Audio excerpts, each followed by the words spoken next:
رمضان الذي أنزل فيه القرآن هدى للناس وبينات من الهدى والفرقان. السلام عليكم ورحمة الله وبركاته.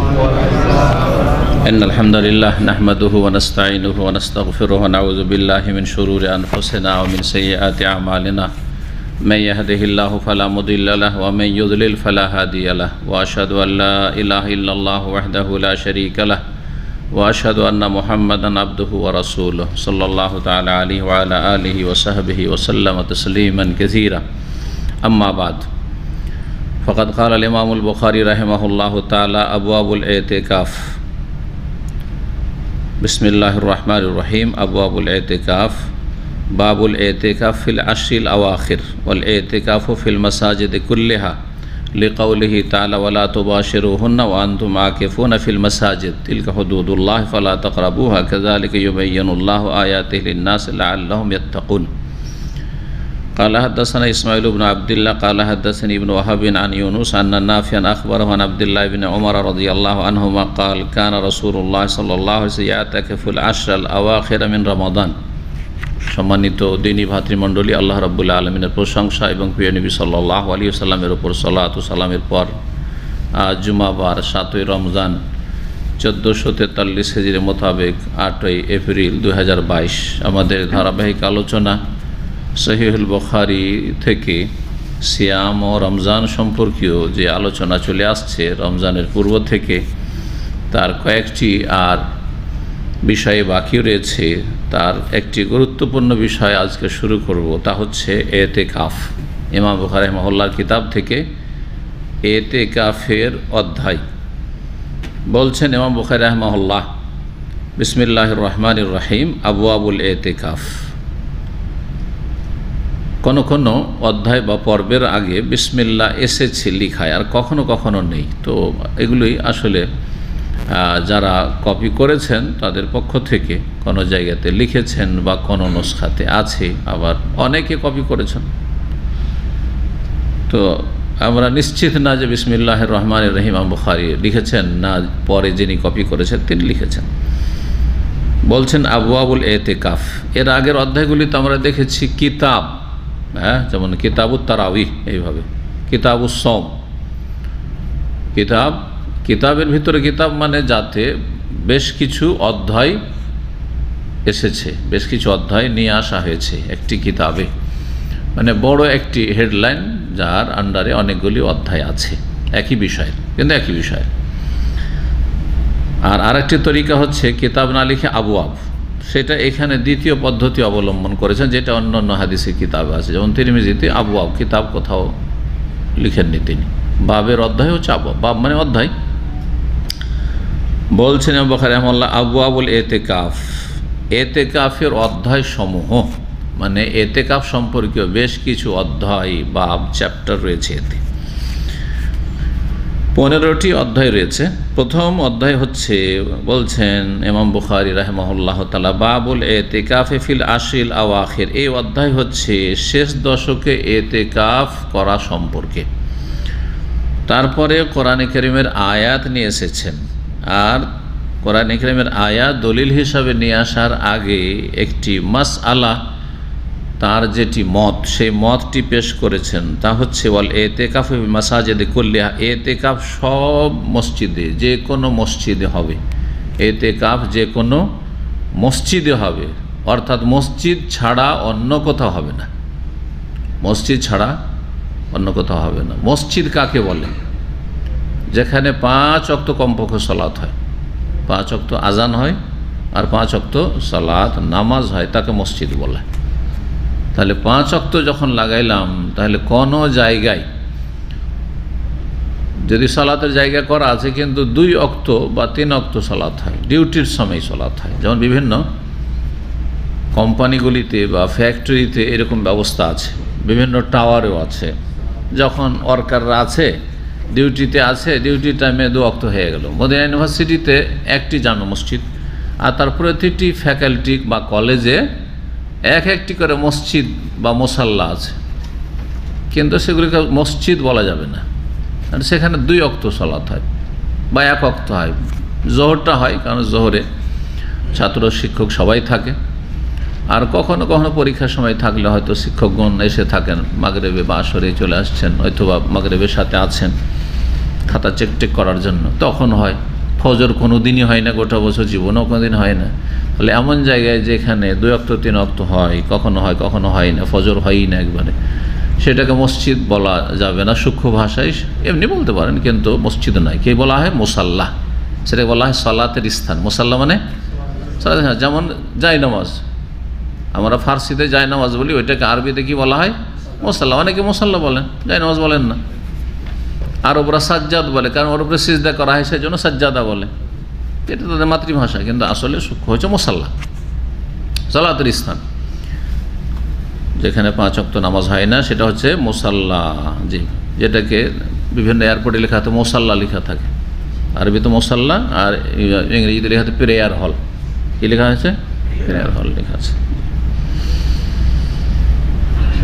ইতিকাফ মসজিদে হবে, তাহলে মুসাল্লায় হবে না। সেটা বাইরের কোনো প্রতিষ্ঠান মুসাল্লা হোক অথবা বাড়ির মুসাল্লা হোক, মহিলারা খাস একটা জায়গা বানিয়ে নিয়েছে রুমে, আর সেখানে তারা নামাজ পড়ে নিয়মিত, তারা 5 ওয়াক্তই পড়ে, কিন্তু বাড়ির ভিতরে, ওটা মসজিদ না, ঘরের মধ্যে একটা অংশ। এইরকম জায়গায় ইতিকাফ সঠিক মতে হবে না, কোরআনে কারীমের আলোকে হবে না, সঠিক মতে হবে না, আর এটি হচ্ছে ঠিক।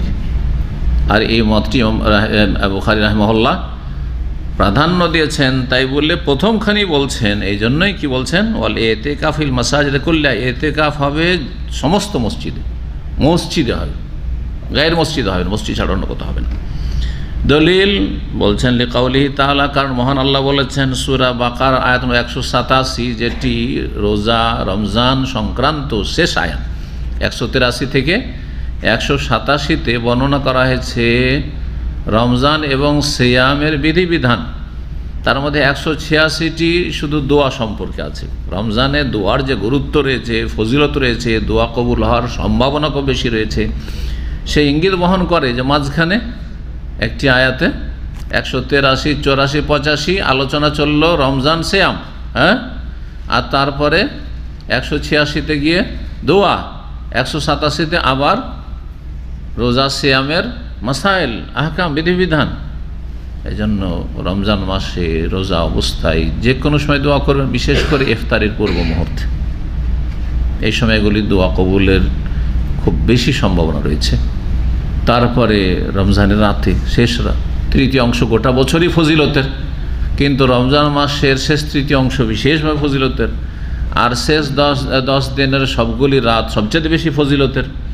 এই কথাগুলি আমাদের মনে রাখতে হবে। আর যখন ফজিলতের এই সময়গুলি, তো এই সময় আমাদেরকে দিন দুনিয়ার ইহকাল পরকালের সার্বিক কল্যাণের জন্য দোয়া করার জন্য সচেষ্ট হইতে হবে। কে নিজের ভালাই চান না, কে নিজের মঙ্গল চান না, সবাই চান, কিন্তু চাইতে জানেন না অনেকে। জি, আল্লাহ যেন আমাদের তৌফিক দান করেন। মসজিদে ইতিকাফের দলিল বলছেন, আল্লাহ বলছেন এই 187 নম্বর সূরা বাকারা আয়াতের শেষ দিকে, ওয়ালা তুবাশিরুহুন্না, তোমরা স্ত্রীদের সাথে মেলামেশা করবে না। মুবাশারা মানে ভাব অর্থ মেলামেশা করা, যৌনাচার করবে না। যদিও শাব্দিক অর্থ মুবাশারা মানে, বাসারা মানে চামড়া, শরীরের সাথে শরীর জড়ানো, লাগানো, এটা হচ্ছে মুবাশারা। ওয়ালা তুবাশিরুহুন্না, তোমরা মেলামেশা করবে না স্ত্রীদের সাথে। ওয়া আনতুম আকিফুনা ফিল মাসাজিদ, যখন তোমরা মসজিদে ইতিকাফ অবস্থায় থাকবে, মসজিদে যখন তোমরা ইতিকাফ অবস্থায় থাকবে। তিলকা হুদুদুল্লাহ, এ হচ্ছে আল্লাহর সীমানা, আল্লাহর পক্ষ থেকে নির্ধারিত সীমানা। আকিফুনা ফিল মাসাজিদ কি বুঝলেন তাহলে? মসজিদ দে ইতিকাফ। যদি মসজিদ ছাড়া ইতিকাফ হইতো তো আল্লাহ কি বলতেন? ওয়া আনতুম আকিফুন, তোমরা যখন ইতিকাফে থাকবে, সেটা মসজিদও হইতে পারে, আবার বাসাতে, মুসাল্লাতে, নামাজের জায়গাতে হইতে পারে। কিন্তু ওয়া আনতুম আকিফুনা ফিল মাসাজিদ, তোমরা যখন মসজিদে ইতিকাফ অবস্থায় থাকবে। জি, সুতরাং ইতিকাফের জন্য মসজিদ শর্ত, এটি হচ্ছে সঠিক মত। এগুলি হচ্ছে আল্লাহ নির্ধারিত সীমারেখা। ফালা তাকরাবুহা, এই সীমানার কাছাকাছি যেও না, কারণ বর্ডারের কাছে গেলে ঝামেলা আছে। ভিতরে আছেন, দেশের ভিতরে আছেন, নিরাপদ আছেন, বর্ডারে গেলে জিজ্ঞাসাবাদের সম্মুখীন হবেন, ঠিক, হ্যাঁ, বিপদের সম্মুখীন হইতে পারে। কি থেকে কি না হয়, নাই ভেজালে ভেজাল লাগাইতে পারে, তাই না? জি হ্যাঁ, জি। আইল যে জমির সীমানা থাকে, জমির সীমানা যদি ছাগল গরু চড়াইতে চড়াইতে চলে যান, তাহলে খুবই সম্ভাবনা আছে যে আরেকজনের জমিতে ঢুকে যাবে। আর আল্লাহর সীমানা হচ্ছে মাহারিম, হুদুদুল্লাহ মাহারিম, হারামের জায়গা। হালাল যত একটু দূরেই থাক, সন্দেহের জায়গায় যেও না। জি, হারামের সীমানার কাছে যাবে না। কাযালিকা ইউবাইয়িনুল্লাহু আয়াতিহি লিন-নাস, এইভাবে আল্লাহ রাব্বুল তার বিধানাবলী, আয়াত, বিধিবিধানকে আল্লাহ বিশদভাবে বর্ণনা করেন মানব সকলের জন্য। লাআল্লাহুম ইয়াত্তাকুন, যাতে করে মানুষরা পাপ মুক্ত হইতে পারে। মানুষকে ভালো মন্দ সব বিশদভাবে বিস্তারিত বলে দেওয়া হয়েছে, যাতে করে মানুষ কি হইতে পারে, পাপ মুক্ত থাকতে পারে। কারণ না জানলে অনেক সময় না জেনে পাপ হয়ে যেতে পারে। এই ছিল আয়াত। আর তারপরে 2025 নম্বর হাদিস। হাদিসের বর্ণনাকারী সাহাবী, প্রখ্যাত সাহাবী, সুন্নতের পাবন আমিরুল মুমিনিন ওমর রাদিয়াল্লাহু তাআলা আনহুর সিনিয়র ছেলে আব্দুল্লাহ বিন ওমর রাদিয়াল্লাহু তাআলা আনহুমা, তিনি বলছেন, কানা রাসূলুল্লাহ ইয়াতাকিফ, রাসূলুল্লাহ ইতিকাফ করতেন আল আশরাল আওয়াখির মিন রমাদান, রমজান মাসের শেষ দশকে, রমজান মাসের শেষ দশকে ইতিকাফ করতেন। এটাই ছিল সাধারণ নিয়ম নবী সাল্লাল্লাহু আলাইহি ওয়াসাল্লাম মদিনায় পুরোটা জীবন। মদিনায় এসে ইতিকাফ, যেহেতু রমজান এর বিধান নাজিল হয়েছে মদিনায় দ্বিতীয় হিজরিতে, আর দ্বিতীয় হিজরিতে রমজানের বিধান নাজিল হওয়ার পরে 9 বছর নবী সাল্লাল্লাহু আলাইহি ওয়াসাল্লাম সিয়াম পালন করে রোজা রেখেছেন। প্রথম হিজরিতে চলে গেল, তাহলে বাঁচে আর 10টা। তো এই 9 বছর নবী করিম সাল্লাল্লাহু আলাইহি ওয়াসাল্লাম সিয়াম পালন করেছেন আর ইতিকাফও করেছেন। একবার করা হয়নি রমজানে, তখন শাওয়াল মাসে সেটা পুরা করেছেন। রাসূলুল্লাহ রমজান মাসের শেষ দশকে ইতিকাফ করেছেন। তা রমজান মাসে কয়টি দশক রয়েছে? তাহলে 3টা দশক, প্রথম দশক, দ্বিতীয় দশক, তৃতীয় দশক। শেষ দশকটা বেশি উত্তম। শেষ দশকের রাত সবচেয়ে উত্তম, সারা বছরের সমস্ত দিন রাতের তুলনায়, বিশেষ করে রাতের তুলনায় দিনের ক্ষেত্রে সবচেয়ে উত্তম হচ্ছে জিলহজ মাসের প্রথম 10 দিন, এটা মনে রাখতে হবে। এখন হাদিসগুলি পড়ার আগে আমরা ইতিকাফ সম্পর্কে কিছু গুরুত্বপূর্ণ পয়েন্ট আলোচনা করি, যাতে করে ইতিকাফের বিষয়টি বুঝতে সুবিধা হয়। ইতিকাফের শাব্দিক অর্থ কী? ইতিকাফ অনেকে তো উচ্চারণই ভুল করে, উচ্চারণ যেন সহি হয়। আমাদের সব অনেক মানুষ আকিকা উচ্চারণ করতে পারে না। ছেলের আকিকা করবো, ছেলের আকিদা করব, আকিকাকে কি করে দেয়? আকিদা। এত মানে শোচনীয়তা ইসলামী জ্ঞানের। তো ইতিকাফ ফোয়া দিয়ে, ইতিকাফের শাব্দিক অর্থ হচ্ছে আল হাবসু ওয়াল মুকসু বা ওয়াল মাকসু ওয়াল লুজুম, নিজেকে কোনো জায়গায় আবদ্ধ রাখা, অবস্থান করা এবং কোনো জায়গাকে আঁকড়ে ধরা। শাব্দিক অর্থের সাথে শরীয়তের পরিভাষায় যে ইতিকাফ, তার সম্পর্ক আছে। নিজেকে আবদ্ধ রাখছেন কোনো জায়গায়, হ্যাঁ, কোনো জায়গাকে একদম ধরে থাকছেন যে এখানে আমি থাকবো এই কয়টা দিন, আর অবস্থান করছেন একেবারে স্থির হয়ে, কোথাও এদিক সেদিক যাওয়া যায় না, একেবারে জরুরি না হয়ে গেলে, আর তারও একটা সীমানা আছে, দুনিয়ার কাজে নয়। জি, শাব্দিক অর্থ যে এইগুলি অবস্থান করা বা আঁকড়ে ধরে থাকা অথবা কোনো জায়গায় নিজেকে আবদ্ধ রাখা, কোরআনে কারিমে এই শব্দটি ব্যবহার হয় সূরা আম্বিয়ার আয়াত নম্বর 52। ইব্রাহিম আলাইহিস সালাম জাতি কি ছিল? ইব্রাহিম আলাইহিস সালামের মূর্তি পূজক ছিল হিন্দুদের মতো। কি বলেছিলেন? মা হাযিহি তামাসিল আল্লাতী আনতুম লাহা আকিফুন, এগুলি প্রতিমা পুতুল কি, এগুলো কি করছো তোমরা? আল্লাতী আনতুম লাহা আকিফুন, যেগুলির ওপর তোমরা কি করে রয়েছো? অবস্থান করে রয়েছো। যেগুলি নিয়ে তোমরা অবস্থান করেছো, যেগুলি নিয়ে তোমরা মেতে রয়েছো। আকাফা, আকিফ থেকে আকিফুন ইসিম ফাইল এসে, যেখানে তোমরা অবস্থান করছো, ধর্ণা দিচ্ছ, ধর্ণা দেওয়া। শরীয়তের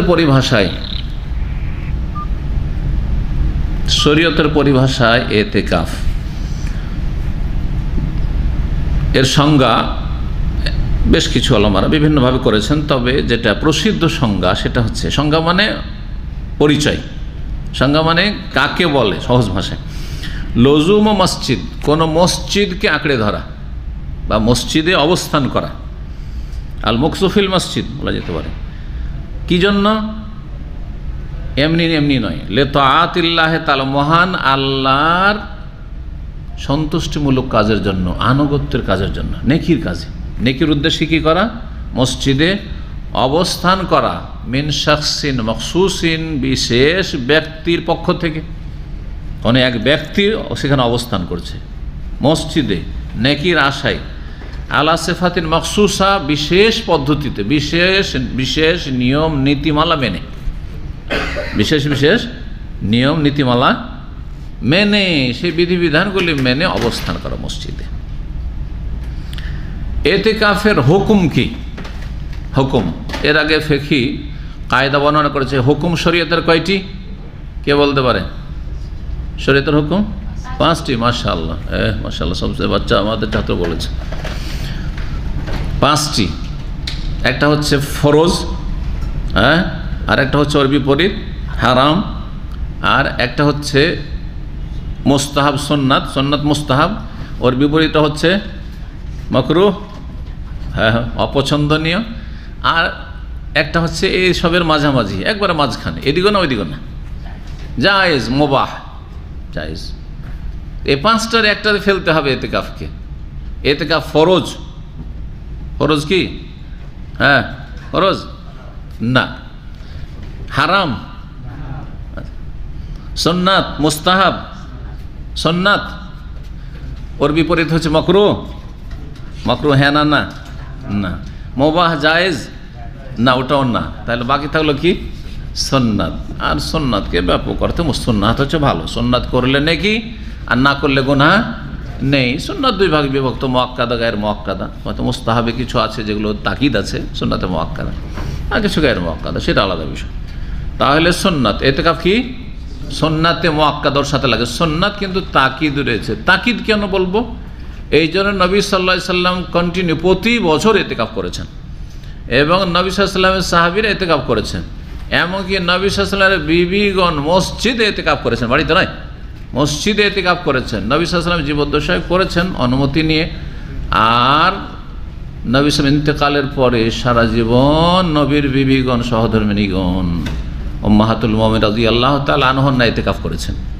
হাদিস আসবে, এতাকাফা রাসূলুল্লাহ ওয়া তাকাফা আজওয়াজুহু মিন বাদিহি, তার ইন্তেকালের পরে তার বিবিগণ এতেকাফ করেছেন। তো এতেকাফ হচ্ছে সুন্নাতে মুআক্কাদা।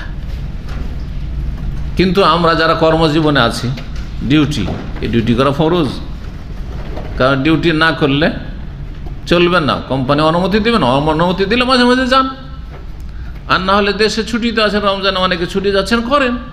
জি, কাজ কাম নেই, অথবা বেতন ছেড়ে দেবো, আমি ছুটি নেব, যান, অসুবিধা নেই, করেন।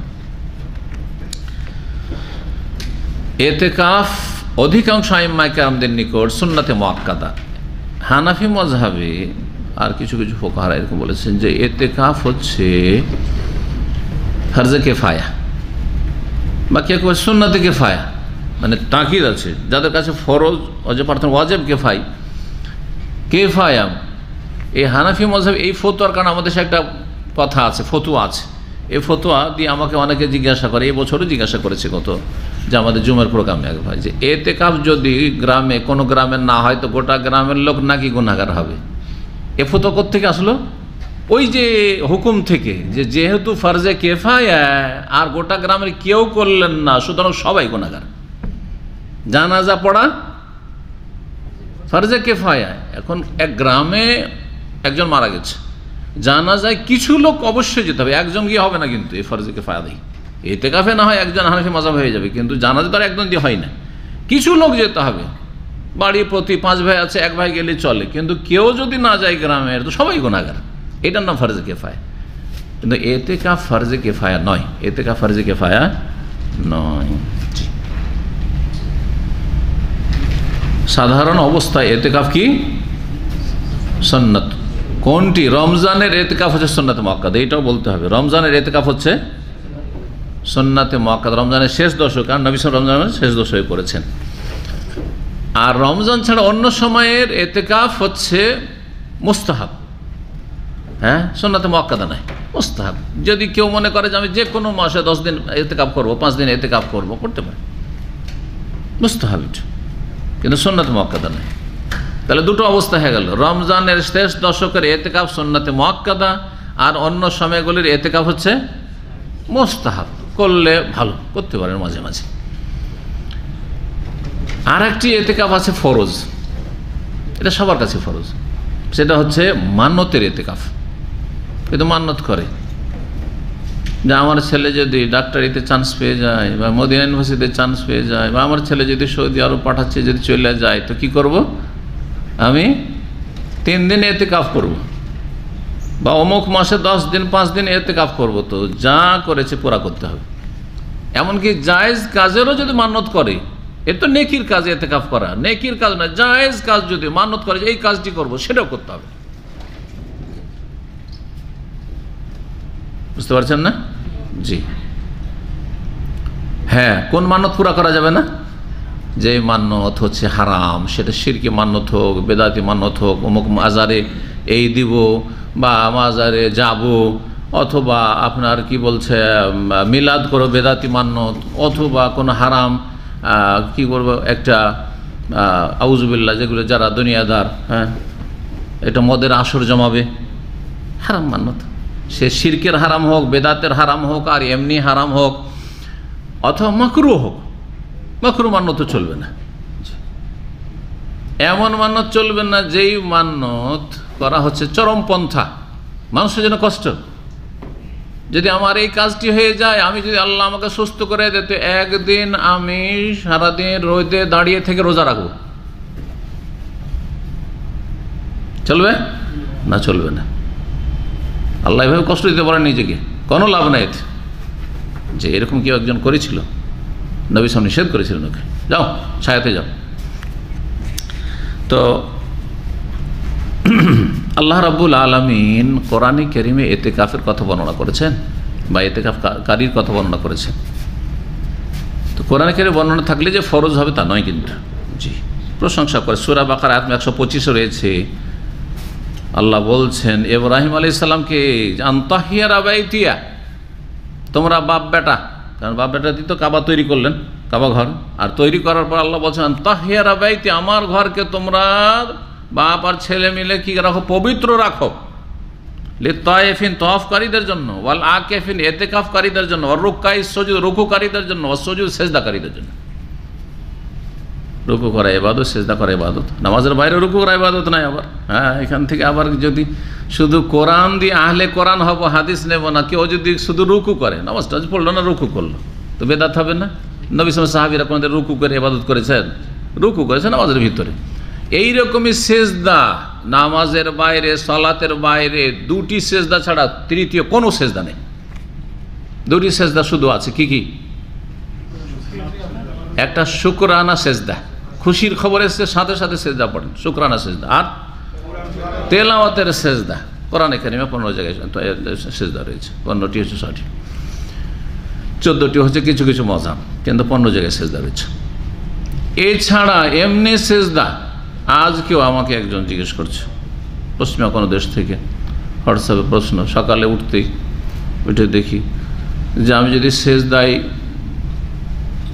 এমনি বাইরে নামাজ পড়লাম না, সেজদায় পড়ে পড়ে দোয়া করি, তো কি করা যাবে? কি বলবেন? না, করা যাবে না।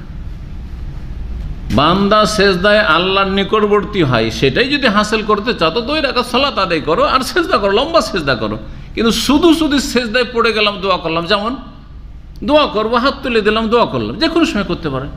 এখনই আপনি চলে যান, হঠাৎ করে টেলিফোন আসলে পেরেশানির খবর পেলে সাথে সাথে দৌড় দিয়ে যান, একটু নেট জন্য কোথাও গিয়ে দোয়া করতে, বা এখানেই দোয়া করতে লাগেন, অসুবিধা আছে? জায়েজ। কিন্তু সেজদাই পড়ে যাবেন আর দোয়া করতে থাকবেন যে সেজদাতে আল্লাহর কাছাকাছি হয়ে দোয়া করব, নামাজের বাইরে, এর কোনো অবকাশ নেই। জি, তো ইতিকাফকারীর কথা আল্লাহ এখানে বর্ণনা করেছেন। আর সূরা বাকারার আয়াত 187 নম্বর তো বললাম যে ওয়ালা তুবাশিরুহুনা ওয়া আনতুম আকিফুনা ফিল মাসাজিদ। ইমাম বুখারী রাহিমাহুল্লাহ যে আয়াত নিয়ে এসেছেন, তোমরা স্ত্রীদের সাথে মেলামেশা করবে না যখন তোমরা মসজিদে ইতিকাফ অবস্থায় থাকবে। তো ইতিকাফ কোরআন কারীম দ্বারা প্রমাণিত। নবী সাল্লাল্লাহু আলাইহি ওয়াসাল্লাম ইতিকাফ করেছেন প্রতি রমজানে 10 দিন করে। আর শেষ বছর, যেই বছরে ইন্তেকাল করবেন, যেই রমজানে ইন্তেকাল করছে, 10ম হিজরি রমজান, আর একাদশ হিজরিতে ইন্তেকাল করলেন, কারণ নবী সাল্লাল্লাহু আলাইহি ওয়াসাল্লাম ইন্তেকাল কোন মাসে? রবিউল আউয়াল মাসে। তো মুহররম, সফর, রবিউল আউয়াল, নতুন বছর 11 হিজরি। 10 হিজরি পেয়েছেন, দশম হিজরি পেয়েছেন। দশম হিজরির রমজানে নবী সাল্লাল্লাহু আলাইহি ওয়াসাল্লাম 20 দিন ইতিকাফ করেছেন। এই ইতিকাফ করার মাধ্যমে তিনি জানিয়ে দিয়েছেন ইশারা ইঙ্গিতে যে আমার সময় শেষ হতে যাচ্ছে, বেশি বেশি আমল করে এখন আল্লাহর সামনে আমাকে হাজির হইতে হবে। খবর নবী সাল্লাল্লাহু আলাইহি ওয়াসাল্লামের কাছে আগে হয়ে গেছে। আম্বিয়া রাসূলগণকে জানিয়ে দেওয়া হইতো, আমাদের কাউকে জানানো হয় না এবং জানানো হবে না, এটা মনে রাখতে হবে। সুতরাং এ ধরনের ধারণা কোনো আল্লাহর নেক বান্দা সম্পর্কে বা এই যে সুফিদের সম্পর্কে কিচ্ছা কাহিনী, এগুলি সব জালিয়াতি। কথা বুঝতে পারছেন? যে একজন লোক, যেমন ফাজাইল আমল তাবলীগ নেসাবে আছে, যে একজন লোক আসলে আসার পর গোসল টোসল করে সাদা কাপড় পরে এক জায়গায় শুয়ে গেল, বলছে আমার মরার টাইম হয়ে গেছে। না না, এগুলো ভণ্ডামি, এগুলো না, এগুলোর অবকাশ নেই ইসলামে। বাকি আম্বিয়া রসুলগণকে জানিয়ে দেওয়া হয়তো আগে, অনুমতি নেওয়া হয়তো তাদের কাছ থেকে। মুসা আলাইহিস সালামের কাছে অনুমতি না নিতে গেছিলেন মালাকুল মউত? না, অনুমতি নেননি, আর হঠাৎ করে চলে গেছে, জানাননি। তখন একটা চড় দিয়েছিলেন না? বুখারীতে হাদিস আছে, চড় দেওয়ার হাদিস। মাওলানা মওদুদী হাদিসকে অস্বীকার করেছে, মানে যুক্তিতে মুক্তি খুঁজতে গিয়ে দেখেন বুখারীর হাদিসকে অস্বীকার করে দিয়েছে। বলছে এটা কি করে যে ফেরেশতা মালাকুল মউত জান কবজ করতে আসছে, দিল চড়। হ্যাঁ, যুক্তিতে আপনি মুক্তি খুঁজবেন, সহি হাদিস, সনদ সহি। জি।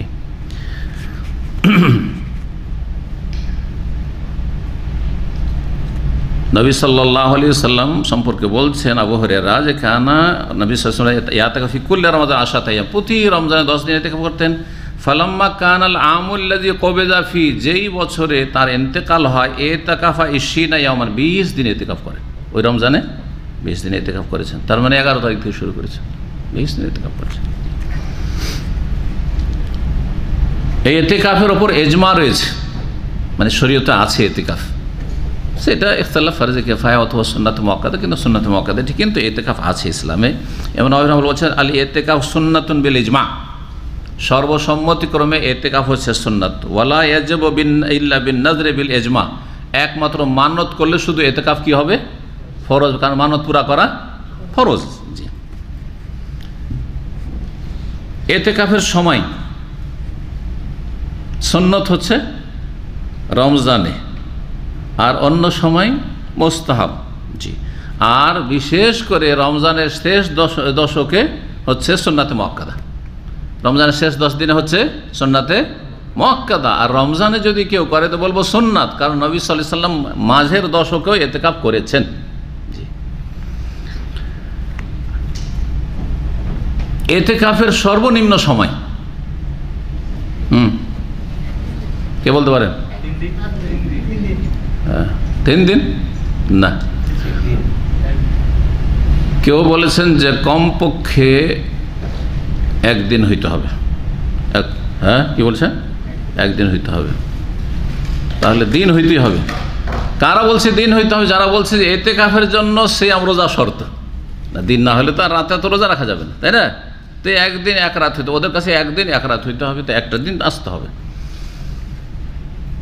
কিন্তু সঠিক মত হচ্ছে যে ইতিকাফ 1 দিনও হইতে পারে, 1 রাতও হইতে পারে। সর্বনিম্ন ইতিকাফ 1 দিনও হইতে পারে, 1 রাতও হইতে পারে। কারণ ওমর রাদিয়াল্লাহু জাহিলিয়াতের জামানায়, ইসলামের পূর্বে মানত করেছিলেন যে তিনি কি করবেন? মসজিদে হারামে একটি রাত ইতিকাফ করবেন। তাহলে রাত্রে তো আর রোজা রাখা যায় না, সুতরাং ইতিকাফের জন্য রোজাও শর্ত নাই, আর ইতিকাফের জন্য 24 ঘন্টা হওয়া শর্ত নেই, একটি রাতও হতে পারে, সেটা 1 রাত অথবা 1 দিনও হইতে 12 ঘন্টা হইতে পারে। এটা একদল ওলামাদের মত, কিন্তু অধিকাংশ ওলামা বলছেন যে কয়েক ঘন্টা বা কিছু মুহূর্তের জন্য ইতিকাফ হইতে পারে, এটা হচ্ছে কিন্তু অধিকাংশ ওলামাদের ফতোয়া। তারপরও এটি শক্তিশালী নয়। আর এই ফতোয়ার ভিত্তিতে অনেক আরব ভাইয়েরা আমি দেখেছি, তারা যখন মসজিদে হারামে প্রবেশ করে, আমরা যেহেতু মক্কা মদিনায় লেখাপড়া করেছি, আমাদের সাথী বন্ধুরা অনেকে 2-3 ঘন্টার জন্য হারামে ঢুকলেন, আসর পড়ে ঢুকলে এশা পড়ে বের হবো, ইতিকাফের নিয়ত করিল। ফজর পড়তে গেল, বলছে ইশরাক পড়ে বেরোবো, তো ইতিকাফের নিয়ত করে নিল। তো এই আমলটা এখানে আছে, এই ফিকহি মাসলার ভিত্তিতে তাদের কাছে। তো এই মর্মে ওলামায়ে কেরাম বলেছেন যে সর্বনিম্ন সময় হচ্ছে 1 দিন। এটি ইমাম আবু হানিফা থেকে বর্ণিত, এটি মালিকিয়াদের থেকে এবং শাফিঈদের থেকে বর্ণিত। আর আরেকটি মত হচ্ছে অধিকাংশ ওলামাদের যে আকাল্ল মুদ্দাতি লাহজা, এক মুহূর্ত, কিছুক্ষণ, 5 মিনিটে কেউ যদি ইতিকাফের নিয়ত করে নেয় তাও হইতে পারে। মসজিদে গেল ইতিকাফের নিয়ত, তাহলে তো ডেলি ইতিকাফ হইতে পারে, কারণ নিয়ত করলেই হলো। কিন্তু এটা শুধু ইজতিহাদি ফতোয়া। নবী সাল্লাল্লাহু আলাইহি ওয়াসাল্লাম সাহাবায়ে কেরাম এমনটা করেননি। যদি এমনটাই হয়তো ইতিকাফ করা যেত 1-8 ঘন্টার জন্য, 10 মিনিটের জন্য, তো সাহাবীরা করতেন এরকম, আর এটা আমাদের কাছে বর্ণনায় আসতো। সুতরাং যদিও অধিকাংশ ওলামা বলুক, কিন্তু তারপরেও সেটা দলিলের দিক থেকে আমাদের কাছে শক্তিশালী নয়।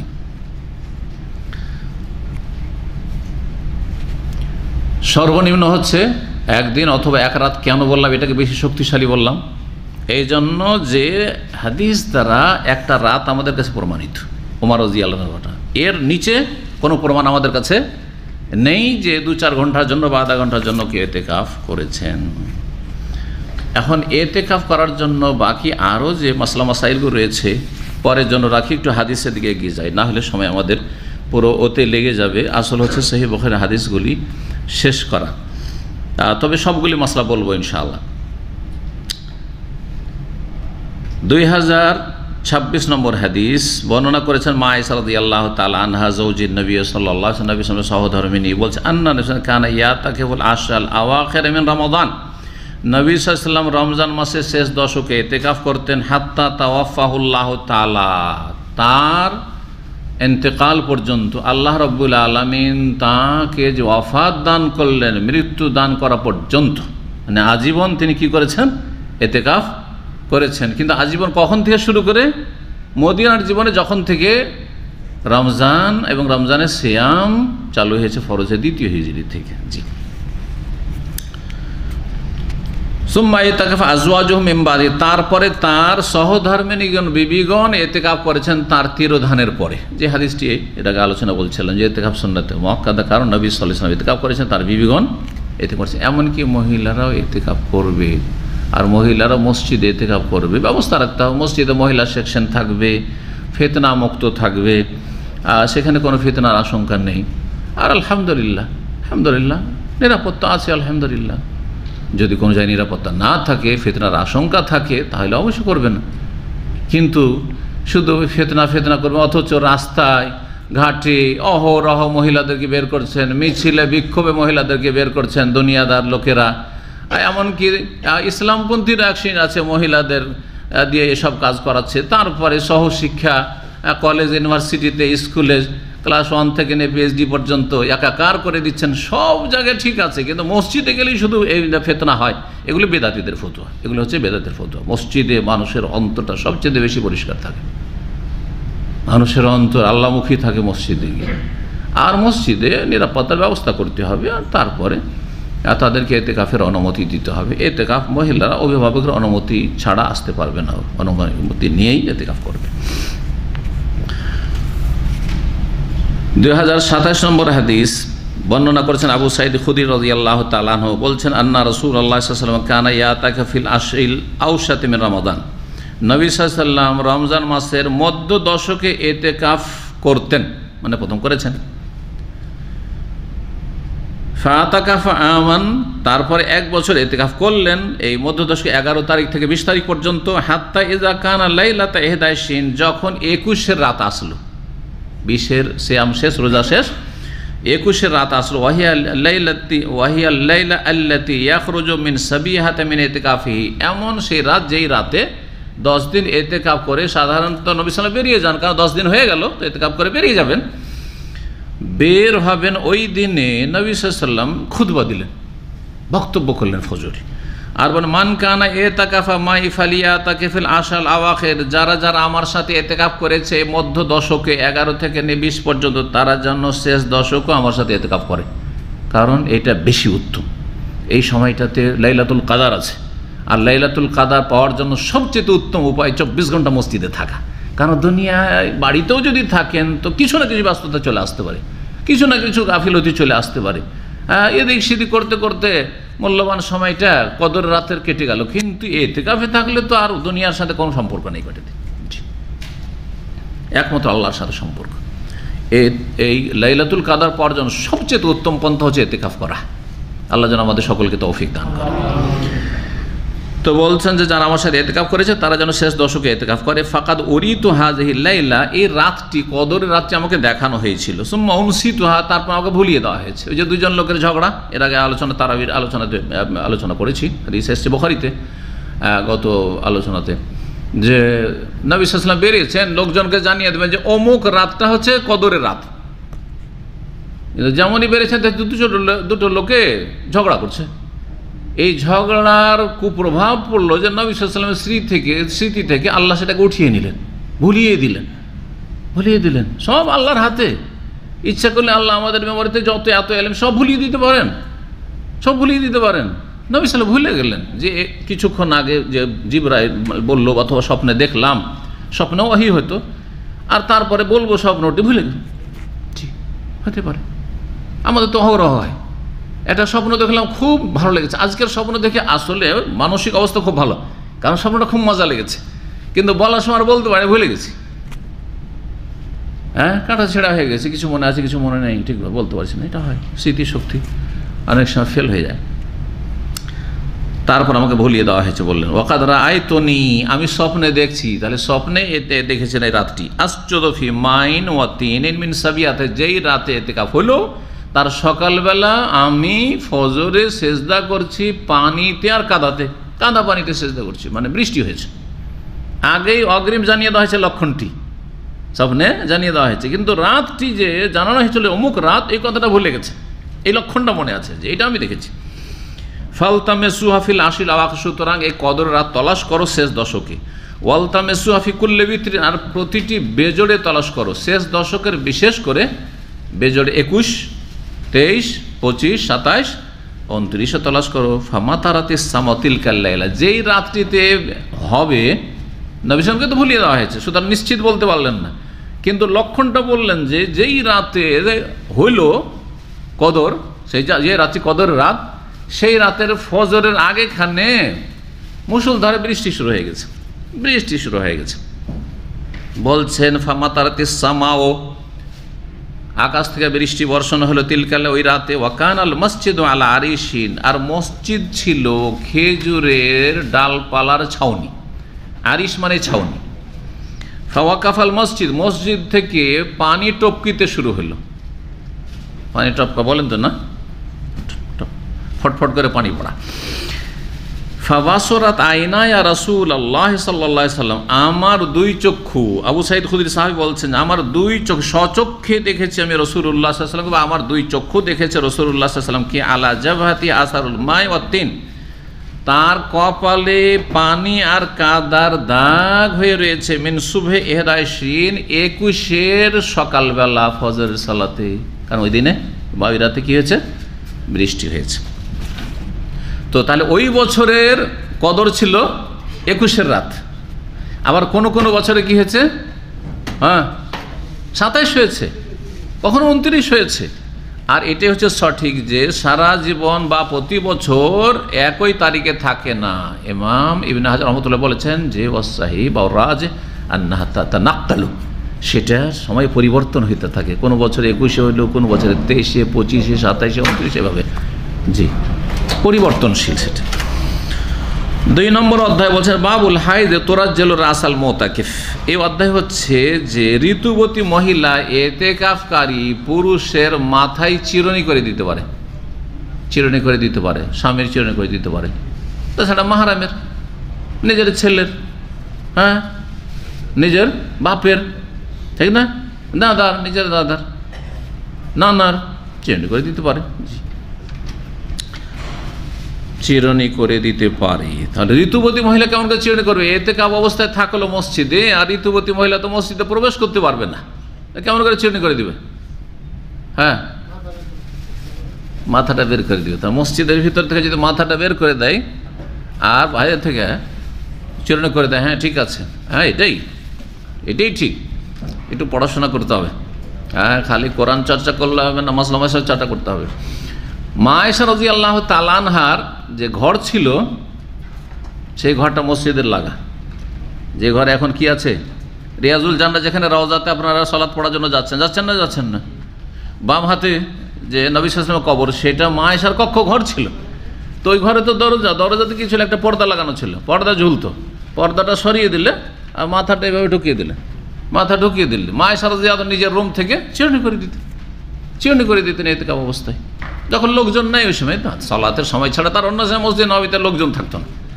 ও তো 1400 বছর আগে মসজিদ নববী, তার এখনকার মতো না যে 24 ঘন্টার লোকজন সেখানে আছে, ঠিক না? সালাত পড়া হয়ে গেছে, লোকজন চলে গেছে। জি, একাই স্বামী আছেন, স্বামী মাথাটা এগিয়ে দিলেন রুমের দিকে, আর তিনি পর্দার আড়াল থেকে বা কেউ থাকলে পর্দার আড়াল থেকে তিনি চিরুনি করে দিলেন। তা শরীরের কিছু অংশ এতেকাফ অবস্থায় বাইরে বের করতে পারে, এইরকম এমনিতে বের করতে পারে। আর প্রয়োজনের জন্য যেগুলো প্রাকৃতিক প্রয়োজন সে তো যাবে, যেখানে প্রাকৃতিক প্রয়োজন পুরা করার সুযোগ সুবিধা আছে সেখানে যাবে, যেমন আসছে হাদিস সামনে। ঋতুবতী মহিলা বিধানগত নাপাক, কিন্তু তার হাতে কি নাপাকি লেগে আছে? হ্যাঁ, যে চিরুনি ধরলে নাপাক হয়ে যাবে বা স্বামীর মাথায় হাত দিবে তো নাপাক হয়ে যাবে? না না, কিছু নেই। ঘাম নাপাক হয়ে আছে? না, ঘাম নাপাক নেই। জি, নাপাক মানুষের ঘাম নাপাক নয়। জি, গোসল ফরজে আছে, কারো স্বপ্ন তো শোয়ার পরে আর ঘেমে গেছে, তো ঘামগুলো নাপাক নাকি? গেঞ্জিতে ঘাম লেগে গেছে তো নাপাক হয়েছে, কারণ আমার গোসল ফরজে আছে? না না, আপনার হুকুম হচ্ছে আপনি নাপাক, গোসল ফরজে আছে, কিন্তু আপনার শরীর বাহির ভিতর নাপাক না, এটা হুকুমই নাপাকি, এর বিধান হচ্ছে নাপাক। পেশাব পায়খানার মতো এটা নাজাস নাই, এটা হচ্ছে হাদাস। হাদাস মানে হচ্ছে বিধানগত নাপাকি, আর নাজাস মানে হচ্ছে নাপাক বস্তু, পেশাব পায়খানা, হ্যাঁ, রক্ত, এগুলো হচ্ছে নাজাস।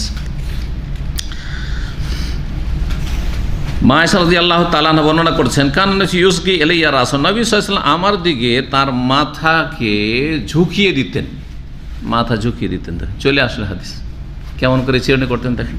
ওয়াহুয়া মুজাওয়িরুন ফিল মসজিদ, যেই সময় নবী সাল্লাল্লাহু আলাইহি ওয়াসাল্লাম মসজিদে এতেকাফ অবস্থায় থাকতেন, ফাওরাজ্জিলুহু, আমি তার মাথায় চিরুনি করে দিতাম, সিথি করে দিতাম। ওয়া আনা হায়েজ, তখন আমি ঋতুবতী থাকতাম, ঋতুবতী অবস্থায়।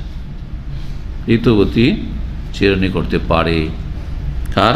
এতেকাফকারীর। জি, গায়ে হাত দিতে পারে, তাহলে চিরুনি যখন করে তেল মাখিয়ে দিতে পারে, সমস্যা নেই, তেল মালিশ করে দিতে পারে প্রয়োজন। জি, হাত বাড়িয়ে, জি, অথবা মাথাটা এগিয়ে দিল, দেখেন খুব সহজ, বুঝলেন?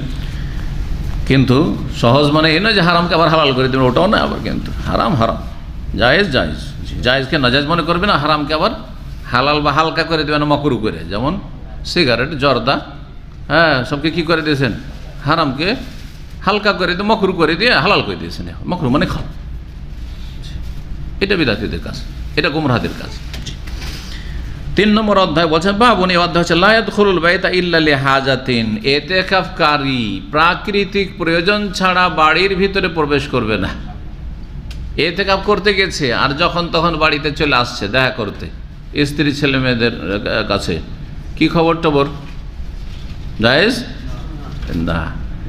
কিন্তু প্রাকৃতিক প্রয়োজনের জন্য আসবে, লিহাজা। এই হাজার কথা যে হাদিসে এসছে, এর তাফসীর করেছে ইমাম জোহরি রহমতুল্লাহ আলাইহি, প্রখ্যাত তাবেঈ। আল বাউল ওয়াল গায়েত, পেশাব আর পায়খানা, এটা হচ্ছে মানুষের প্রাকৃতিক প্রয়োজন।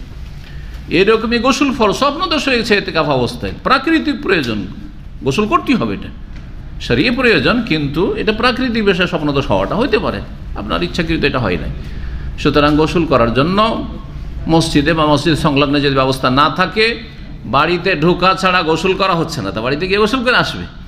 গোসল করতে গিয়ে, পেশাব করতে গিয়ে, পায়খানা পুরা করতে গিয়ে, কাজা হাজাতের জন্য বাসায় গিয়ে চলতে চলতে কারোর সাথে কথা বলতে পারে, হাঁটছে, ঢুকছে তখন বা আসছে, কি খবর, কেমন আছো, ভালো, অসুবিধা নেই, বা জিজ্ঞাসা করলে উত্তর দিয়ে দিল, কথা বলতে পারে। এমন নয় যে কথা বলা হারাম, এটাও বাড়াবাড়ি।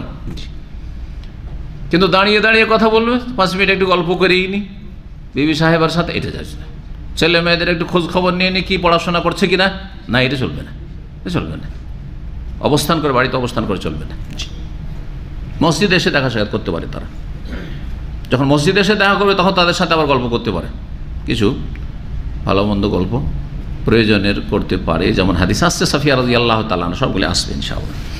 তো হাদিস দেখেন অধ্যায়ের পরে বলছেন, মা আয়েশা রাদিয়াল্লাহু তাআলা আনহা জাওজান নবী সাল্লাল্লাহু আলাইহি ওয়াসাল্লাম সহধর্মে নিয়ে কালাত, বলছেন, ওয়াইন কানা রাসূলুল্লাহ লা ইউদখিলু আলাইয়া রাসাহু, ওয়াইন কানা মানে ওয়াইন্নাহু কানা, আসলে ছিল, কথা হচ্ছে যে রাসূলুল্লাহ সাল্লাল্লাহু আলাইহি সাল্লাম তার মাথা আমার কাছে কক্ষের ভিতরে ঢুকিয়ে দিতেন। ইউদখিলু রাসা, মাথা রুমের ভিতরে কি করতেন? ঢুকিয়ে দিতেন। ওয়াহুয়া ফিল মসজিদে, কিন্তু তিনি অবস্থান করতেন মসজিদে। এই নয় যে সশরীরে রুমের ভিতরে চলে এসেছেন, না, এটা চলবে না। ফাওরাজ্জেলু, আমি তার সিথি করে দিতাম। ওয়াকানা লা ইয়াদখুলুল বাইতা, নবী সাল্লাল্লাহু আলাইহি ওয়াসাল্লাম, অথচ বাসা একবার মসজিদের সাথে লাগা, যেই কক্ষে এখন নবী সাল্লাল্লাহু আলাইহি ওয়াসাল্লাম কবর রয়েছে একবারে লাগা, তারপরেও বাড়িতে প্রবেশ করতেন না, ঘরে প্রবেশ করতেন না, ইল্লা লিহাজাতিন, প্রাকৃতিক প্রয়োজন ছাড়া। কারণ মসজিদ নববীর ভিতরে কোথাও বাথরুমের ব্যবস্থা নেই, তাহলে বাসাতে ঢুকতে হবে আর ঢুকে বাথরুম করতে হবে। এজা কানা মুতাকাফা, যখন এতেকাফ অবস্থায় থাকতেন, এতেকাফে থাকা অবস্থায় বাড়িতে প্রয়োজন ছাড়া, মানে প্রাকৃতিক প্রয়োজন ছাড়া প্রবেশ করতেন না। 4 নম্বর অধ্যায়, বাবু গাসিল মুতাকাফ। এই অধ্যায় হচ্ছে এতেকাফকারীর শরীর হাত ধোয়া বা গোসল করা। গোসল পড়লে গোসল, আর যখন অঙ্গ প্রত্যঙ্গ ধোয়া যায় তো গোটা শরীর ধোয়া যায়। গোটা শরীর ধোয়ার নামে হচ্ছে গোসল। গাইনে যদি পেস্ট দিয়ে পড়েন, দম্মা দিয়ে পড়েন গোসল, তার মানে হচ্ছে গোসল করা, বুঝছেন না? গোসল করা। আর যদি গাসল পড়ে মানে ধৌত করা। গাসাল এক ছিল গাসলান মানে ধৌত করা, আর গাসাল এক ছিল গোসলান মানে গোসল করা। ইয়ে একটা ফাতা আর দম্মার পার্থক্যে আরবিতে পার্থক্য রয়েছে। জি, এই জন্য আমরা বলছি যে গোসল করেছি, গাসাল করেছি তো বলি না, তাই না? হ্যাঁ জি। কিন্তু ইয়েকে কি বলা হচ্ছে, এই যে কার ওয়াশ টাশ করছে এগুলোকে গাসিল বলা হচ্ছে। গাসিল, ওখান থেকে গাসল থেকে। জি। 2030 নম্বর হাদিস, মা আয়েশা রাদিয়াল্লাহু তাআলা আনহা থেকে বর্ণিত, তিনি বলেন, কানান নবী ইউবাশশিরুনি ওয়া আনা হাইজ, নবী সাল্লাল্লাহু আলাইহি সাল্লাম আমার শরীরের সাথে শরীর মেলাতেন, গায়ে গা লাগাতেন, মানে শরীরের সাথে শরীর লাগাতেন। ওয়া আনা হাইজ, ঋতুবতী অবস্থায়। তাহলে মাসিক অবস্থায় স্ত্রীকে টাচ করা যাবে, আলিঙ্গন করা যাবে। সহবাস হারাম। কি হারাম? সহবাস হারাম।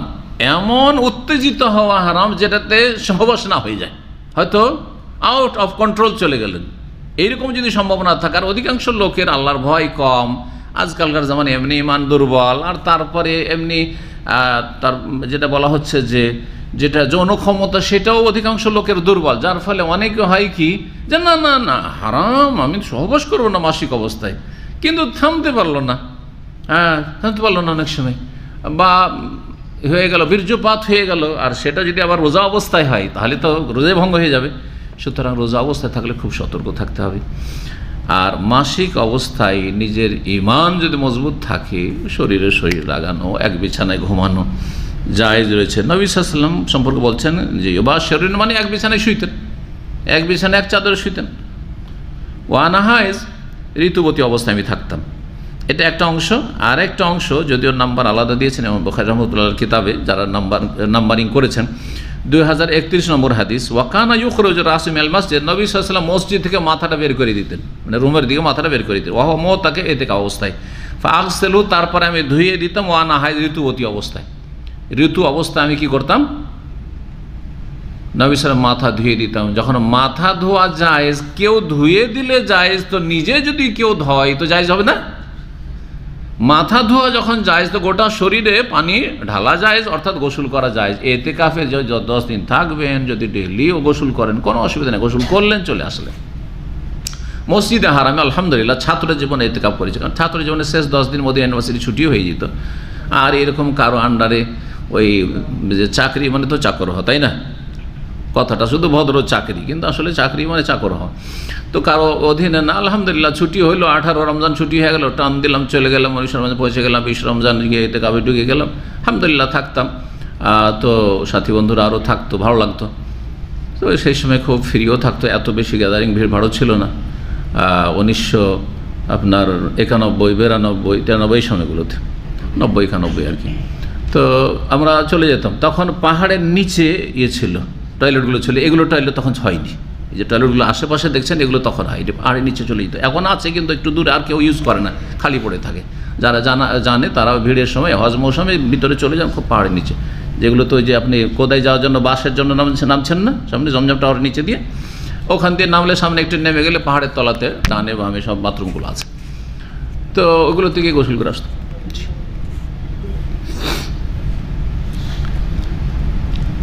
আল্লাহ কবুল করেন।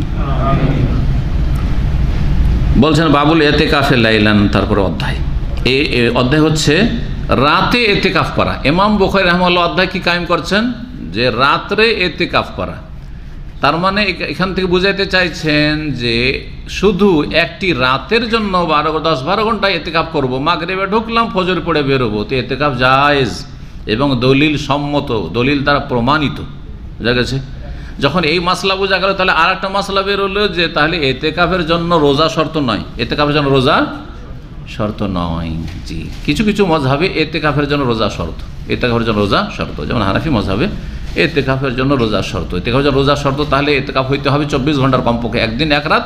আর যেই দিন রাতে আপনি এতেকাফ করবেন সেই দিনে রোজা রাখতে হবে। রমজান হয়তো রোজা আছেই, কিন্তু রমজান ছাড়া ধরেন অন্য মাসে এতেকাফ করছেন, তখনও রোজা অবস্থায় থাকতে হবে, সিয়াম অবস্থায় থাকতে হবে হানাফি মজহাবে।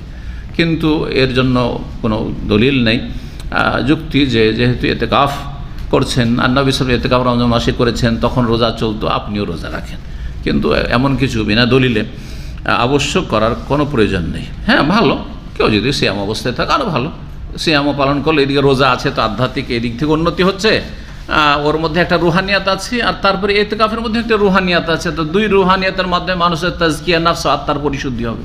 আশা করি বুঝছেন, ভাষা করে আত্মার পরিশুদ্ধি হবে মানে মানুষ পাপ থেকে নিজের অন্তরকে মুক্ত করা। জি, যেটা দোহাই দিয়ে থাকে আমাদের সে পীরেরা, কিন্তু করে না। এত পয়সার খেলা পীর মরিদরা তো গরিবই হইতে থাকে, শুধু দিতে দিতে দিতে, কিন্তু কোনো পীর কি আর গরিব আছে? তাহলে তারা কি করে আত্মার পরিশুদ্ধি করে, যাদের মন্ত্রী মিনিস্টারদের চাইতে বেশি ধন সম্পদ, তাদের মন্ত্রী মিনিস্টার এত ধন সম্পদ ইনকাম করতে পারে না, দুর্নীতিতে ফেসে যাচ্ছে, কিন্তু এখন পর্যন্ত কোনো পীর দুর্নীতিতে ফাঁসলো না। এদের বিরুদ্ধে দুর্নীতি দমন সংস্থা কোনোদিন কোনো রকমের কেস উঠেল না। আল্লাহুল মুস্তাআন। কারণ ধর্ম ব্যবসা চলছে এটি। ইন্না কাসীরাম মিনাল আহবার ওয়ার রুহবান লা ইয়াকুলুনা আমওয়ালান নাস বিল বাতিল। আল্লাহ সতর্ক করেছে এদের থেকে সূরা তাওবাতে। ইহুদি নাসারদের যারা ধর্মগুরু, যারা পুরোহিত, তাদের সম্পর্কে আল্লাহ বলেছেন, আর তাদেরই অনুসারী হচ্ছে এরা, লা ইয়াকুলুনা আমওয়ালান নাস বিল বাতিল, মানুষের ধন সম্পদ অবৈধ পন্থায় ভক্ষণ করে। আর এই সৌদি আরব যাদেরকে ইহুদিদের দালাল বলছেন, যাদেরকে কাফেরদের দালাল বলছেন, যাদেরকে গালমন্দ করছেন আর ইসলাম থেকে খারিজ করছেন, তারা আপনাদেরকে খরচ করে খাওয়া 1 পয়সা নেয় না, নেই। তারপরে যদি হুঁশ না হয়, তাহলে কিয়ামতের দিনে হুঁশ হবে। আল্লাহ যেন হুঁশ করার তৌফিক দান করেন। 2032 নম্বর হাদিস, ইবনে ওমর রাদিয়াল্লাহু তাআলা আনহুমা থেকে বর্ণিত। তিনি বলছেন, আন্না উমারা, তার বাবা উমর রাদিয়াল্লাহু তাআলা, সাআলান নবী সাল্লাল্লাহু আলাইহি ওয়াসাল্লাম জিজ্ঞেস করলেন, কি? কালা বললেন, কুনতু নাযারতু ফিল জাহিলিয়া, আমি জাহিলিয়াতের যুগে, ইসলাম পূর্বে, যখন তিনি কাফির অবস্থায় মুশরিক ছিলেন, পত্তলিক ছিলেন, তখন তিনি মান্নত করেছিলেন। বলছেন নাযারতু ফিল জাহিলিয়া, জাহিলিয়াতের যুগে আমি নজর করেছিলাম, মান্নত করেছিলাম, আন আতাকাফা লাইলাতান ফিল মসজিদুল হারাম, 1 রাত এতেকাফ করো মসজিদ হারাম, মক্কায় কাবা ঘরে 1টি রাতের এতেকাফ করো, মাগরিব থেকে ফজর পর্যন্ত বা সকাল পর্যন্ত। কালা, নবী সাল্লাল্লাহু আলাইহি ওয়াসাল্লামকে জিজ্ঞাসা করার উদ্দেশ্য কি, যে যেহেতু মান্নত তো ইসলামে আছে, কিন্তু মান্নতটা যে ইসলাম পূর্বের মান্নত, এখন ইসলামে আসা কালিমা পড়ার পরে এটা কি পুরা করা লাগবে না না আর ফরজ নেই? বলছে না, করতে হবে। তাহলে বোঝা গেল যে ইসলামের পূর্বে বা জাহিলিয়াত পাপের যুগে যেসব নেকির কাজ আপনার চলছিল, সেগুলি কন্টিনিউ করেন, আপনি কন্টিনিউ করেন। হ্যাঁ, গুনার কাজ বন্ধ, কিন্তু নেকির কাজ ভালো কথা। অনেকে আছে যারা শিরক বেদাতের আকীদা রাখে মুসলিম সমাজে, আর তারা মিলাদের বেদাত করে, আর মাজারেও যায়, আর পীর মুরিদের এতেও জড়িয়ে আছে, মেলা বেদাতে জড়িয়ে আছে, কিন্তু তার সাথে কিছু ভালো কাজও করছে কিনা? দান খায়রাত করে, হ্যাঁ, এতিমদের লালন পালন করে, বিধবার দেখাশোনা করে, খরচ করে, অনেকে আছে। তো ওই যে শিরক বিদআতের যুগ আপনি করতেন, ওগুলো চালিয়ে যান, এই ভালো কাজগুলি চালিয়ে যান, কিন্তু শিরক বিদআতগুলি ত্যাগ করেন, আপনি ভুলগুলি ত্যাগ করেন। এ কথা প্রমাণিত হয়। জাহিলিয়াতের যুগের মান্নত, নবী সাল্লাল্লাহু আলাইহি ওয়াসাল্লাম জিজ্ঞাসা করে, বলে আউফে বেনাজরিকা, তোমার মান্নত তুমি পুরা করো, তোমার মান্নত তুমি পুরা করো। আল্লাহ কোরআনে কারীমে মান্নতের কথা 2 জায়গায় বর্ণনা করেছে, এক জায়গায় প্রশংসা করেছে, আর এক জায়গায় হুকুম দিয়েছেন। ওয়াল ইউফু নজুরহুম, মুমিন মুসলিমরা যেন তাদের মানতগুলি পুরা করে। জি, ইউফুনা বিন নাজরি, আল্লাহর নেক বান্দা যারা জান্নাতি, যারা জাহান্নাম থেকে বাঁচতে চায় তারা তাদের মানতগুলি পুরা করে। মানত করিয়েন না, আর করলে পুরা করতে হবে, ফরজ। তাহলে রাতে এতেকাফ করা প্রমাণিত হইল এই হাদিস দ্বারা।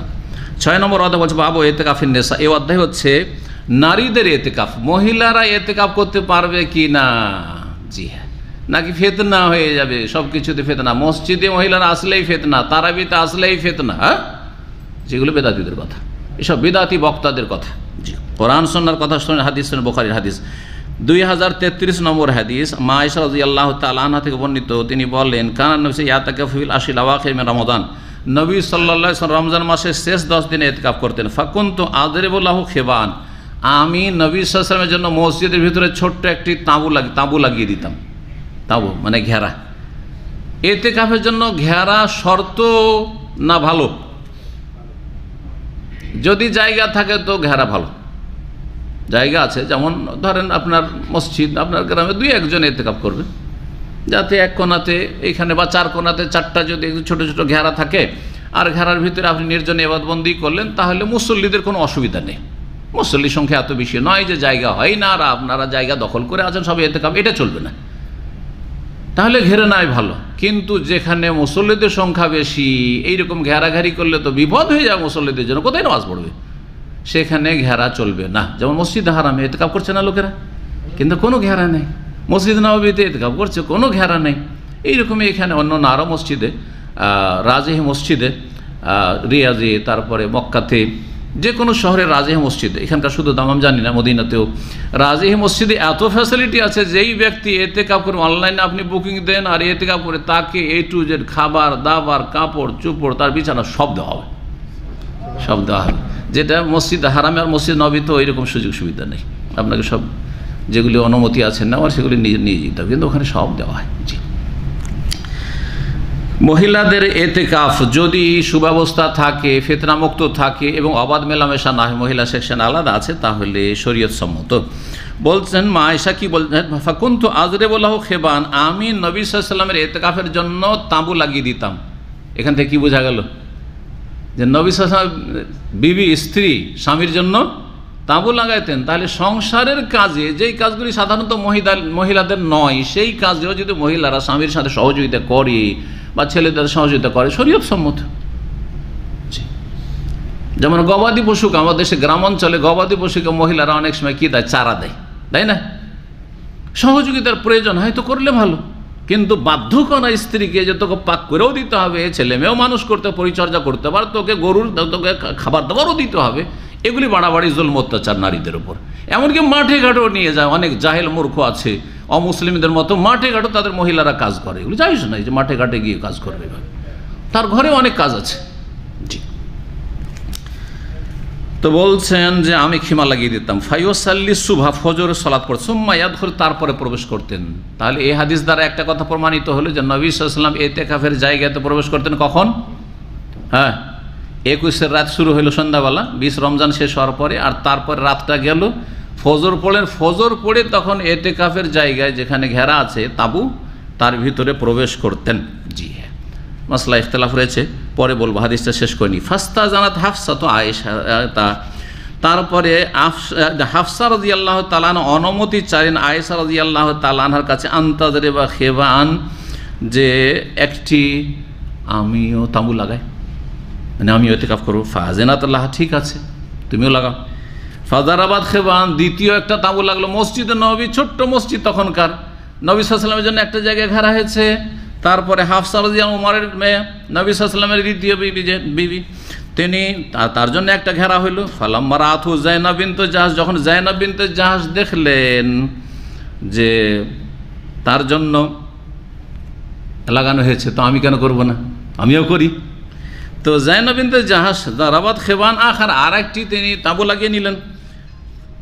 বরং আরও হাদিস আছে যে একটা আয়েশা রাদিয়াল্লাহু তাআলা, 3-4 জন বিবি মসজিদ নববীতে সব কি করে নিয়েছে, আপন আপন ছোট ছোট করে তাঁবু ঘেরে নিয়েছে, যে ওই পর্দার মধ্যে কি করে আমরা ইতিকাফ করি, নবী সাল্লাল্লাহু আলাইহি ওয়াসাল্লাম ওইখানে, তো আমরা এইখানে লাইন দিই।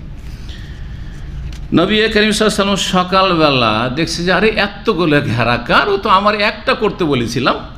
বলছে রাআল আখবিয়াত, অনেকগুলি তাঁবু দেখলেন, বেশ কিছু তাঁবু দেখলেন। ফাকাল মা হাযা, এটা আবার কি, এগুলো আবার কি? বলছেন ফাউখবিরা, তখন বলা হলো যে এটা আয়েশার, তো এটা হচ্ছে হাফসার, এটা হচ্ছে আপনার জাইনাবের, এইভাবে। বলছে ফাকাল নবী সাল্লাল্লাহু আলাইহি ওয়াসাল্লাম বললেন আল বিররা তুরাউনা বিহিন্না, তোমরা কি এসবের মাধ্যমে নেকির কাজ মানুষকে দেখাতে চাইছো? হ্যাঁ, যে সবাই মিলে প্রতিযোগিতা শুরু করে দিলে আর সবাই এসে বাড়িতে বাসা থেকে উঠে এসে সবাই ইতিকাফ করবে এখানে, না চলবে না, জি চলবে না। ফাতারাকাল ইতিফাজ আলিকা সার, নবী সাল্লাল্লাহু আলাইহি ওয়াসাল্লাম নিজেও ইতিকাফ ছেড়ে দিলেন। চিন্তা করলেন যে শুধু ওদেরকে যদি শক্ত করে বারণ করে বাড়ি পাঠিয়ে দিই আর আমি না যাই তো মনটা খারাপ হবে, চলো তোমরাও করিও না আমিও করবো না, যা বাদ, এবার ইতিকাফ বাদ। জি, রমজান মাসের ওই ইতিকাফ বাদ দিয়ে দিলেন। সুম্মা ইতিকাফ আশরা মিন শাওয়াল, রমজান মাসের শেষ 10 দিনের ইতিকাফ যে ছুটে গেল, নবী সাল্লাল্লাহু আলাইহি ওয়াসাল্লাম ভাবলেন যে এই নেকির কাজটা কেন ছুটে, শাওয়াল মাসের প্রথম 10 দিনে কি করলেন, ইতিকাফ করলেন, ঈদের দিন বাদ দিয়ে। ঈদের দিন বাদ দিয়ে, কেউ বলছে ঈদের দিন সহ, কিন্তু ঈদ পড়বেন না, ঈদ পড়েছেন অবশ্যই নবী সাল্লাল্লাহু আলাইহি ওয়াসাল্লাম। তো ঈদের দিন বাদ দিয়ে তারপরে ইতিকাফ নবী সাল্লাল্লাহু আলাইহি ওয়াসাল্লাম করেছেন 10 দিন শাওয়াল মাসে। তাহলে কি ইতিকাফ কাজা করতে হবে? ইতিকাফের কাজা জরুরি নয়, যদি ফরজ না হয়, মান্যতের না হয়, আর ইতিকাফ কেউ নষ্ট করে বা ছেড়ে দিল, করতে গেল তারপর ছেড়ে দিল, তাহলে ইতিকাফ কাজা করা জরুরি নয়, করলে ভালো। নবী সাল্লাল্লাহু আলাইহি ওয়াসাল্লাম ভালোটা করেছেন। জি,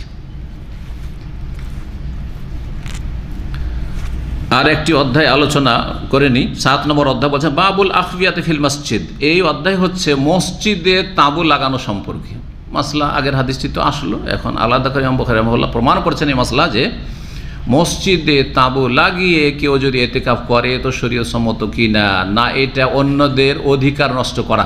কারণ গোটা মসজিদে সমস্ত মুসল্লির অধিকার আছে, কারণ আপনি একা ঘেরে নেবেন 5 জন 7 জন 10 জন মুসল্লির জায়গায়, এই অধিকার, এটা প্রশ্ন উঠে, তো এটা জায়েজ কি না। যেমনটা বললাম, যদি জায়গা পর্যাপ্ত থাকে যে মুসল্লিদের সালাত পড়ে নামাজ পড়েও তাঁবু লাগালে কোনো অসুবিধা নেই, তাহলে অসুবিধা নেই। কিন্তু মসজিদ যদি ছোট হয় অথবা মসজিদ বড় কিন্তু লোকজন অনেক বেশি, মুসল্লির জায়গা হয় না, তাহলে ঘেরা জায়েজ হবে না। তখন 2034 নম্বর হাদিস, আর এটি দিয়ে আজকে শেষ করছি ইনশাআল্লাহ।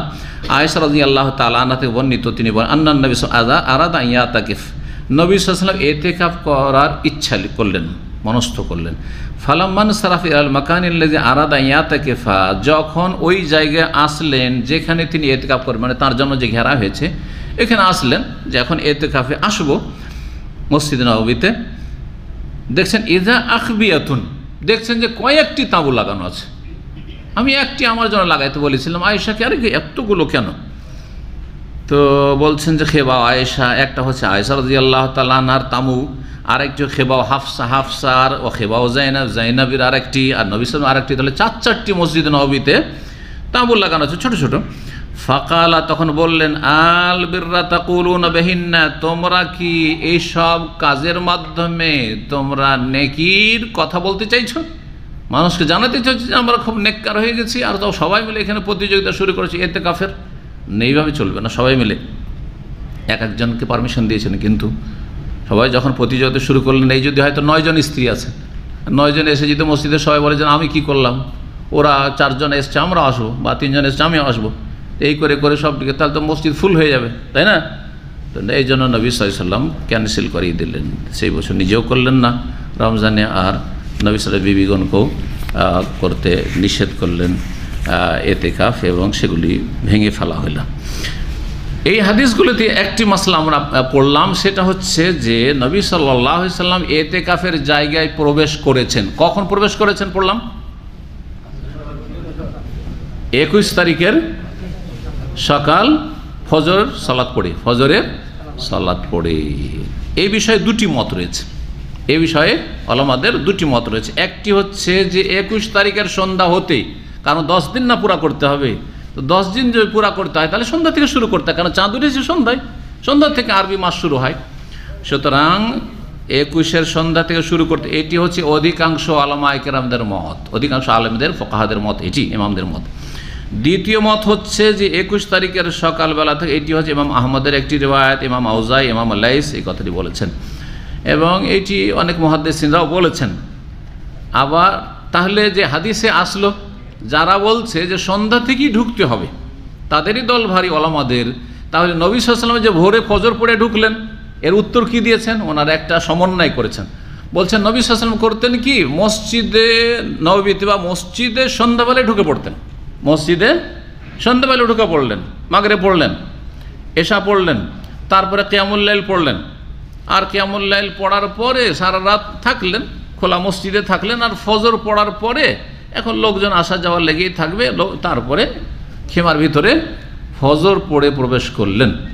মূলত নবী সাল্লাল্লাহু আলাইহি ওয়াসাল্লাম সন্ধ্যা থেকেই মসজিদে ঢুকে পড়েছিলেন। তো এমনটা হলে কোনো অসুবিধা নেই, এইভাবে সমন্বয় করা হয়েছে, এইভাবে সমন্বয় করা হয়েছে। কিন্তু তারপরে কেউ যদি সন্ধ্যা নাও প্রবেশ করে, সকালে ফজরেও প্রবেশ করে, তো ওই হাদিসের আলোকে তার এতেকাফ সহি শুদ্ধ, কোনো অসুবিধা নেই ইনশাআল্লাহ। তাহলে ঢোকাটা হয়ে গেল এতেকাফের। দুটি মত, দুটি মতের মধ্যে কোনটি আমরা কীরকম অবস্থা বললাম। এখন এতেকাফ থেকে বের হবে কখন? 10 দিন এতেকাফ করে, রমজানের শেষ 10 দিন এতেকাফ করছেন। এতেকাফ শেষ করবেন কখন? চাঁদ ওঠার খবর পেলে, না সরাসরি ঈদ পড়তে বেরোবেন এতেকাফের জায়গা থেকে? দুটি মত রয়েছে। বলছেন যে অধিকাংশ ওলামায়ে কেরামরা বলছেন যে ঈদের রাতের সন্ধ্যাবেলা সূর্য ডুবে গেছে আর ঈদের চাঁদ ওঠার খবর পেয়ে নিয়েছেন, তখনই বেরিয়ে পড়বেন, তখন বেরিয়ে বাড়ি চলে যান। আর বাড়ি গিয়ে রাত্রে থাকেন পরিবারের সাথে, ছেলে মেয়েদের সাথে, তারপরে ছেলে মেয়েদেরকে নিয়ে ঈদ করেন। একদল বলছেন যে না, উত্তম হচ্ছে যে এতেকাফ থেকে সরাসরি বেরিয়ে ঈদ পড়তে যাবেন। এতেকাফের জায়গা থেকে বেরিয়ে সরাসরি ঈদ পড়তে যাবেন। এতেকাফের ফরজ বা রুকুন কয়টি? এতেকাফের রুকুন শুধুমাত্র একটি, শুধুমাত্র একটি। কিন্তু কেউ কেউ 4 বলেছে, কেউ কেউ 5 বলেছে। একটি রুকুন মানে ফরজ, সেটা হচ্ছে আল লুবসু ফিল মসজিদ বা আল মুকসু ফিল মসজিদ, অবস্থান করা। এতেকাফের জন্য মসজিদ অবস্থান করা কি ফরজ। ওয়া আনতুম আকিফুনা ফিল মাসাজিদ, আল্লাহ কোরআনে বলেছেন, আল্লাহর সন্তুষ্টির জন্য, নেকির জন্য মসজিদ অবস্থান করা। এতেকাফের শর্ত কয়টি ও কি কি? এতেকাফের শর্ত কয়টি ও কি কি? 5টি শর্ত রয়েছে, যাতে সবাই একমত। মুসলিম হইতে হবে, তাহলে কোনো কাফের এতেকাফ করলে চলবে না। বোঝা গেছে? বড় শিরকি আকীদা আছে, গস কুতুব দাতা, ইয়া গস মাদাদ, ওই শিরকি আকীদা নিয়ে এতেকাফ, কোনো আমল কবুল হয় না। নামাজ রোজা কিছুই কবুল হয় না, এতেকাফ কবুল হয় না, লাভ নেই। মুসলিম হইতে হবে। তারপরে 2 নম্বর কি হইতে হবে? আকল, বিবেক সম্পন্ন, সুস্থ মস্ত, পাগলের এতেকাফ হবে না। আর কি হইতে হবে? তামঈজ, অর্থাৎ হিতাহিত জ্ঞান থাকতে হবে। একেবারে এমন না বলো 5 বছর 7 বছর ও মনে করছে কাজ হয়েছে, এইখানে একটা 5 বছরের বাচ্চাকে যদি ছেড়ে দেওয়া হয় তো ফুটবল খেলার মতো দৌড়িয়ে বেড়াবে, করবে না? তো এরকম লোকের, এরকম বাচ্চার এতেকাফ চলবে না। কিন্তু 7 বছর 8 বছরের বাচ্চা বুঝে মসজিদের সম্মান আছে, আর মসজিদে আছি কি করতে, এতেকাফে আছি তো আমার জায়গায় থাকতে হবে, ডিস্টার্ব করলে হবে না, এদিক শুধু দৌড়াদৌড়ি ছোটাছুটি খেলাধুলা করলে হবে না, যে একটা ফুটবল পেয়েছি এখন মসজিদে খেলি, কেউ তো নেই নাকি? তো তামিজ হইতে হবে, এটা শর্ত। নিয়ত হইতে হবে, সংকল্পের সাথে, ইন্নামাল আমালু বিন্নিয়াত, যে নিয়ত করছেন যে আল্লাহ সন্তুষ্টির জন্য আমি এই মসজিদে আমি এতেকাফ করছি, এই শুরু করলাম। জি। আর এটা হয়েছিল মুসলিম হওয়া, বিবেক সম্পন্ন হওয়া, তামিজ থাকা, আর নিয়ত থাকা, আর মসজিদে এতেকাফ হইতে হবে। মসজিদ ছাড়া বাড়িতে এতেকাফ হবে না। শুরুতে বলেছে মহিলারা যে বাড়িতে বাড়িতে এতেকাফ করে, অনেক পরিবারে এটা জায়েজ নয়, এটাই হচ্ছে সঠিক। কারণ এইরকমের কোনো প্রমাণ নেই। নবী সাল্লাল্লাহু আলাইহি ওয়াসাল্লাম বিবিগণের যখন খেমাগুলি ভেঙে দেওয়া মসজিদ থেকে, তখন বাড়ি থেকে এতেকাফ করেছেন? কেউ করেননি, কেউ করেন। সুতরাং এটি মন গড়া ফতোয়া। জি। ইকবাল গিলানি যে অনেকগুলি কিতাব লিখেছে পাকিস্তানি উর্দুতে, সেগুলির বেশ কিছু বাংলা অনুবাদ হয়েছে। তার মধ্যে একটি হচ্ছে রোজার মাসাইল। তাতে একটা হাদিস নিয়ে এসে আর তারপরে বলছে যে এতেকাফ ইয়েতে মহিলারা মুসাল্লাতে বাড়িতে জায়েজ না, জায়েজ নয়, এটি জায়েজ নয়, এটি আহলে হাদিসের ফতোয়া নয়। অনেক লোকের আহলে হাদিসের নামে গায়র আহলে হাদিসের ফতোয়া চালিয়ে দেয়, সালাফিদের নামে গায়র সালাফিদের ফতোয়া চালিয়ে দেয়, এই ফতোয়া ভুল।